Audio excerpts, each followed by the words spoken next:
तुमच्या आयुष्याची सुरुवात जी झाली ती बेसिकली म्हणजे राजकीय तुमचा जो संघर्ष होता तो शेतकऱ्यांच्या मुद्द्यावर होता. दिव्यांगाच्या मुद्द्यावर मग नंतर तुम्ही आला आणि मग तुम्ही तिथे त्या फ्रंटवरती लढत गेला.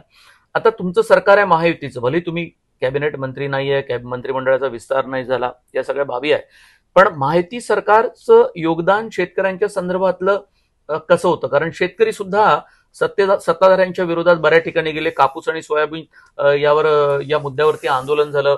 तुम्ही पाहिलं की कांदा निर्यातीच्या मुद्द्यावर उत्तर महाराष्ट्राची निवडणूक लोकसभेची पूर्णपणे फिरली. त्या शेतकऱ्यांचे मुद्दे तर आपल्याला लक्षात घ्यावं लागेल. काय झालंय का, धोरण नाही, कायदे नाही, योजना आहे.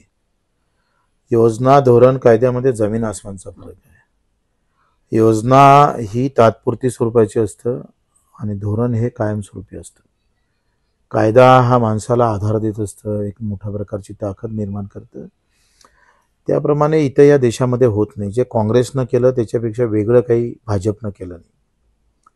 तुम्ही जर पाहिलंय का, जेव्हापासून हमीभाव देण्याची व्यवस्था निर्माण झाली तेव्हापासून काँग्रेसचं सरकार होतं, तेव्हा राज्य सरकारनं केलेली शिफारस हमीभावाची आणि केंद्रानं जाहीर केलेले भाव हे पर क्विंटल मागं 2000ची तफावत आहे.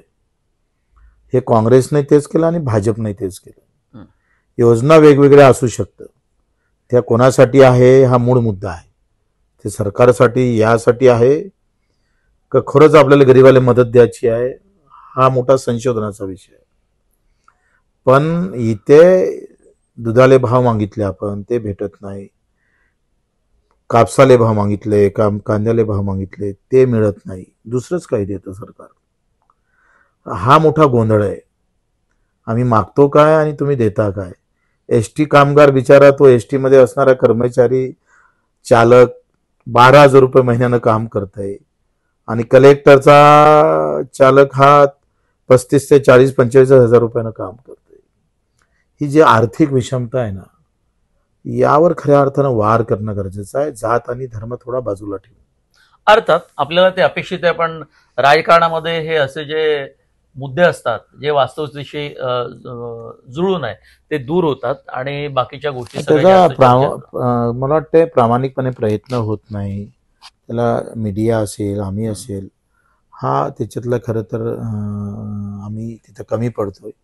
पण निवडणूक ह्या मुद्द्यावर झाले तर मग आता तुम्ही घरकुलाचा विषय, किती लोक अजून आहे, म्हणजे 75व्या वर्षानंतर या देशामध्ये गरीबाला राहायला घर भेटू नये, उपचारासाठी कर्ज काढावं लागतं, शिक्षणासाठी कर्ज काढावं लागतं. याच्यासारखं दुर्भाग्य आहे.